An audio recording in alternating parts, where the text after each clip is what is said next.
Hello, everyone, and welcome again to another Teacher Joseph podcast.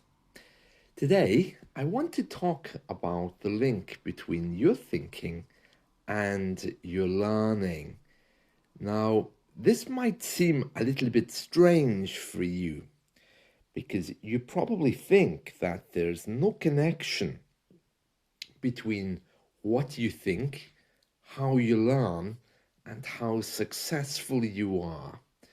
For many people, they think that their thinking is only about opinions of the world, and it has nothing to do with their jobs or the things that they do every day.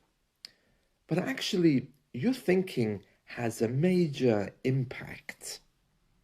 Let me explain a few things to you about my journey in life with learning different languages.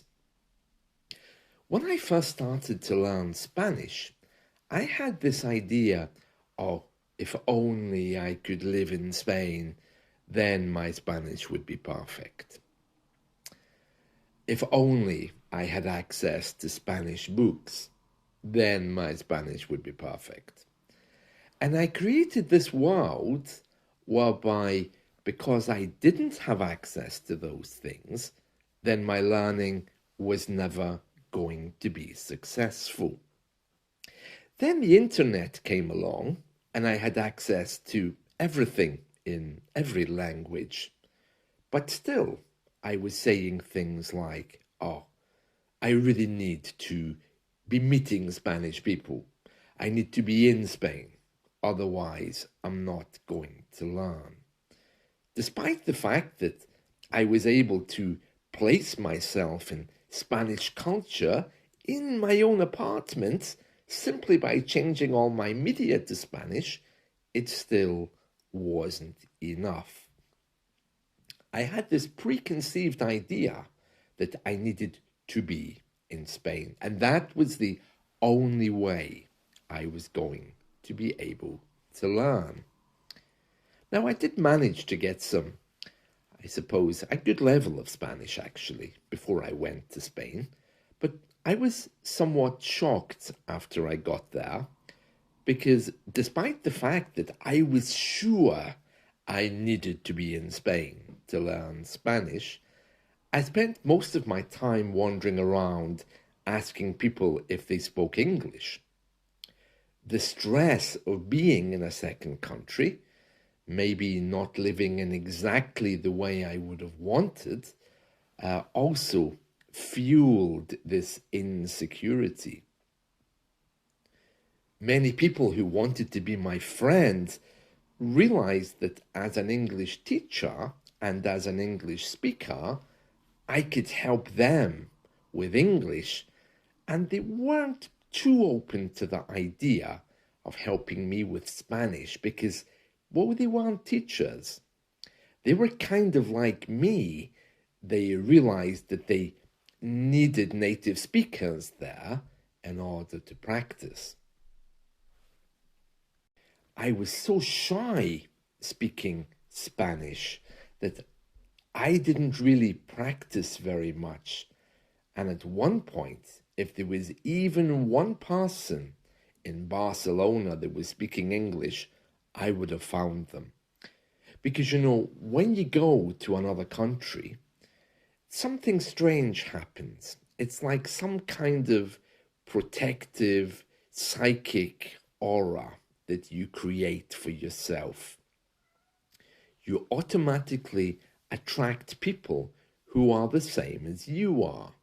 So despite the fact that you want to be surrounded by people who speak your second language, it doesn't generally happen. You can't really get a high standard of job because of your language skills, so you're kind of stuck. Very quickly, you're surrounded by people from your own country, and as a direct result of that, you often find that your ability to learn doesn't really go very far. Earlier today, I was thinking about my grandparents. They were lovely people, very kind people, but they were very closed. They were in many ways shut down. I remember once saying to my grandfather, "Wouldn't you like to learn a second language?" These were the days before the internet came. And he laughed at me, and then he was angry. He said, "You know what your problem is? You're becoming too confident.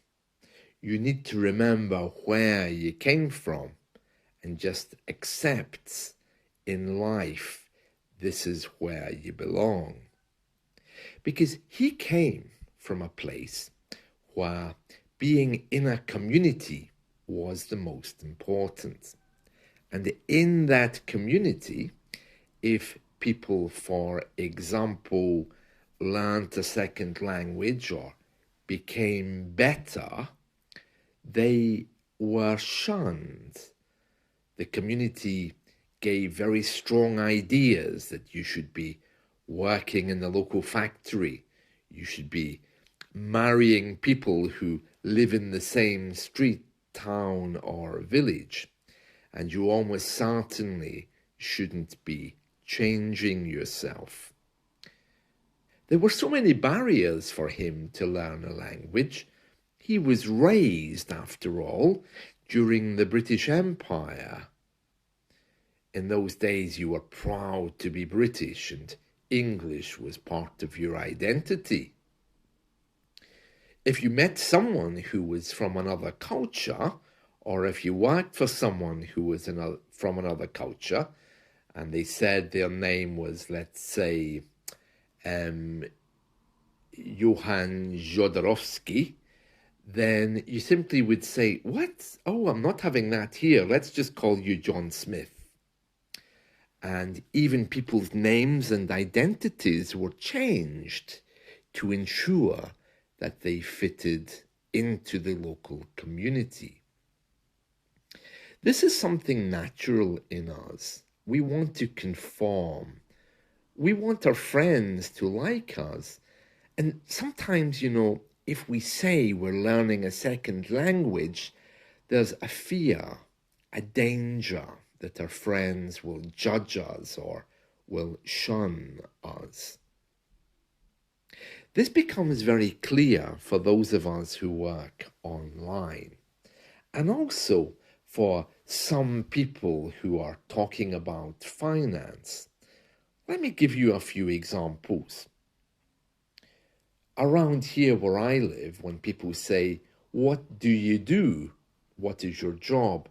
I'm incredibly shy. If I say I work online, and then they say, "What do you do?" and I say I'm a teacher, this leads into a very difficult conversation because they just don't get it.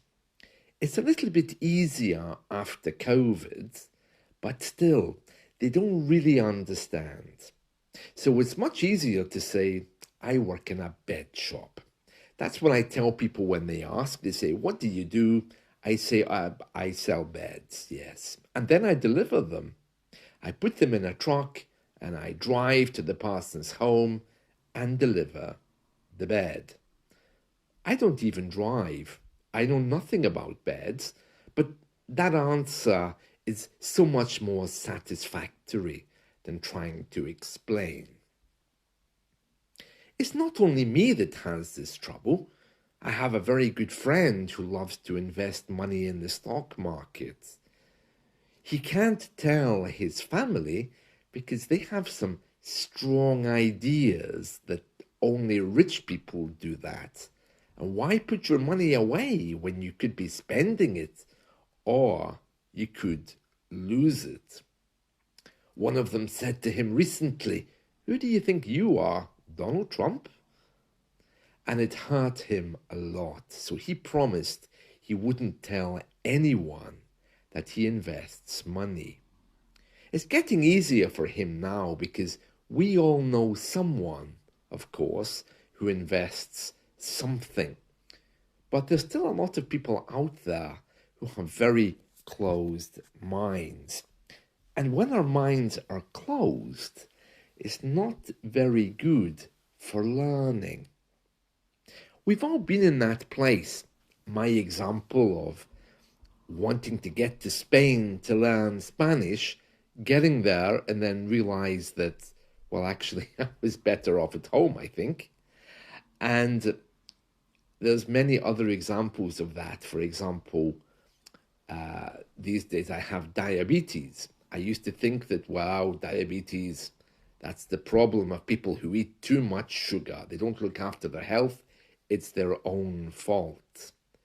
Now that I have diabetes, my view is very, very different. I was talking to a student the other day, and she believed that in order to learn English, there was a particular grammar book that she needed.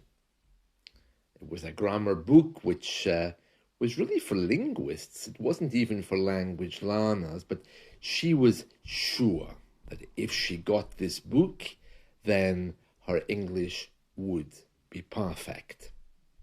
It was a very expensive book, and I tried to tell her, look, really, don't waste your money because you can learn English without it. But she had this preconceived idea that it was absolutely necessary. I'm just wondering about you. What is it that you believe today that's absolutely necessary for your English? You know, the people who are most successful in learning don't rush away and buy very expensive books. They usually, I should say, I was going to say obviously, but they usually have two characteristics, okay, as far as I can see. The people who are very successful in language learning, number one, are open, and number two, are flexible. So they're open enough to look for ways, usually innovative ways to learn, and they're flexible enough to realize that they're open to learning. So in other words, they know that for them, it might not be the same as it is for you. The days of traditional education, the days of sitting in a classroom facing the front and obeying the teacher, they've all gone. We still see evidence of that with the children around, of course, that there is still some educational structure there. But for us, those days have ended. And there's many other ways we can learn now. And if you're someone who likes to learn alone, there's so many more possibilities using AI, for example.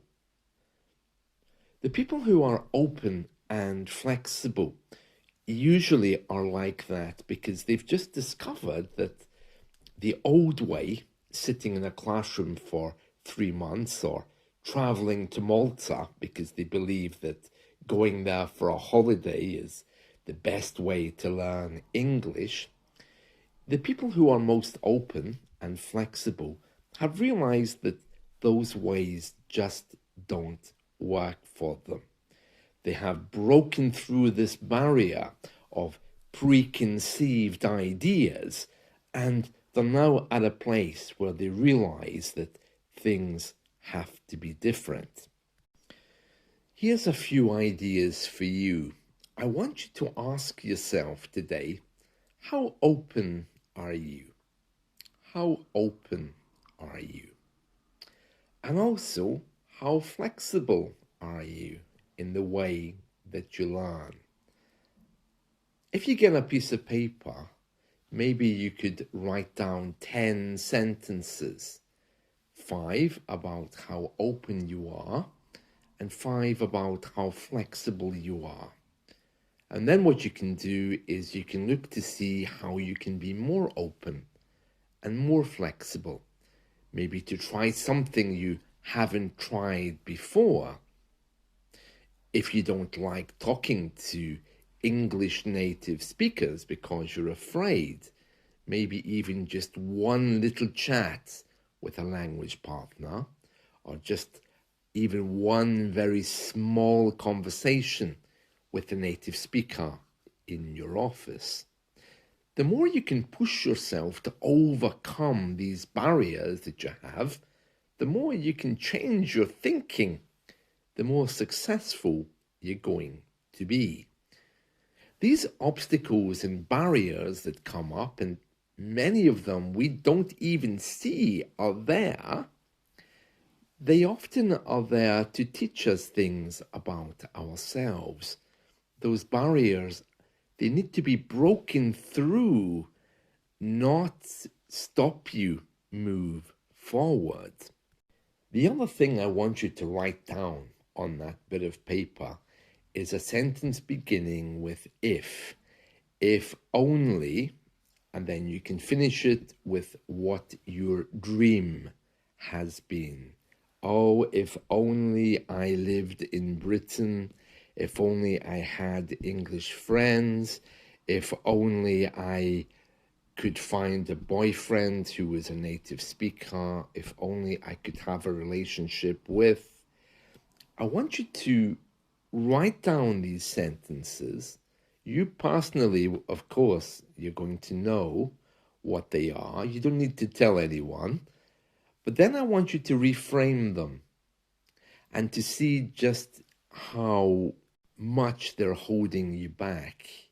Because these phrases, such as, oh, well, if only I lived in Spain, I can pretty much guarantee you that doing something like that, moving to another country, isn't going to be very successful in your English journey. And for those of you who think, wow, actually, marrying an English man or a woman is somehow going to improve my English, I can also, again, pretty much guarantee that that's not going to work well. English teachers, we have a saying, a proverb. We say, teach English to whoever you want. Leave your family to somebody else, because it's way too stressful to expect a husband, wife, girlfriend, or boyfriend to teach you. So whatever that view is, that thing that's holding you back, I want you to write it down. And I want you to really look at that to see what else you could be doing.